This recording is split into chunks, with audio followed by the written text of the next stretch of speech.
You know, today's topic, we're going to be talking about seller interviews. And so, what do you do and what do you talk about and how do you take care of sellers properly? You know, when you come to people's homes, it's so important that you prepare yourself. One of the greatest ways you can prepare yourself for any listing appointment that you have is to make sure that you're viewing other properties in the neighborhood before you come. In other words, becoming that neighborhood expert, knowing what that one across the street bathroom looks like shows a lot of confidence. Well, speaking of bathrooms, the first few minutes in any interview when you're going to a person's home is to build relationship. When you get to that house, the first thing you want to do when you meet the people is sit down. Sit down and talk with people. Sit down and find out exactly what their plan is. You'll find by talking with them and finding out exactly what their plan is, allowing them to talk about their dreams, you build automatic rapport. And that's that first setup for the rest of the day. After you build that relationship, after you get those crossed arms to go into that more relaxed, well, you know you got some relationship with it, then it's time to let them know what the overview is. In other words, what's going to happen in the next 47 minutes? You're going to go through a walkthrough of the home. After you walk through the home, you're going to sit down and talk about the marketing.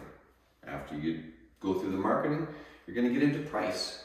And from price, you're going to talk about paperwork. Well, we know what paperwork is. That's getting people to sign on the dotted line. But letting people know what's going to be happening once you have a relationship, very, very key. Okay, so just imagine you just finished walking through the entire home with the folks. And you took a look at it and it's all good. What you want to do next is make sure you go and you sit down at the table. The table, what table? You ask them, where do they do business? Always go to the business. That might be the dining room, that might be the coffee table, whatever it is, but wherever they're doing business, that's the spot that you want to talk about the marketing plan and of course, the paperwork. All right, so we're sitting at the table. We're going through the marketing because that goes before price, always. Make sure you have something of paper. Well, you can do it on your laptop or whatever you're using, but your marketing system is very, very important. You're going to go through what you're going to do, why your company, why you, all of these amazing things about why you're going to get top dollar for them and how. But the part that's most important is when you're done that and you say, hey, now we're going to be talking about price, but before we do, how do you feel about me being your realtor? That pause, waiting for that answer, absolutely key. It's called the small close. Okay, so now remember, we got the answer. Yes, they like you as a realtor. Big check mark there. Now you get into price. You got to know your stuff. You got to know by the time you walk through that home what the price is. So you've done your homework. That's why you take a look at the other homes that are for sale as well.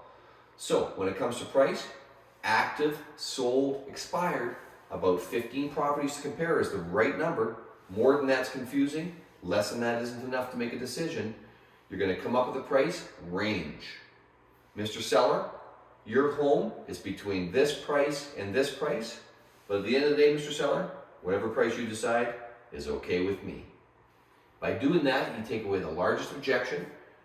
Some people say, well, what if they price it too high? Well, they chose the price. You know what the price is. If they want to choose it higher, it's up to them. When it gets time for a price reduction, way, way easier. And by the way, you don't have a crystal ball. You don't know for sure what that price is going to be. Some homes sell for higher than we think. Allow them to choose the price, do it that way, and you're going to take away the largest objection. Okay, the final part about any interview is getting the paperwork, right? It's so important. So when you take that paperwork out, make sure you don't ask to take it out. In other words, don't say, do you want to list? Because you're really saying, please say no to me. So the final part is, once you've got the price, you automatically take that paperwork out, put it on the table, grab a pen, and say, what price?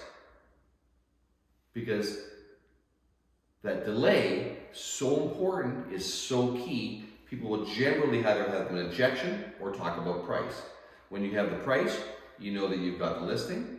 And when there's an objection, you know you just need to handle that objection. We'll talk about handling objections later. But when you get that price, you get that paperwork done, what you do is you grab the key and run.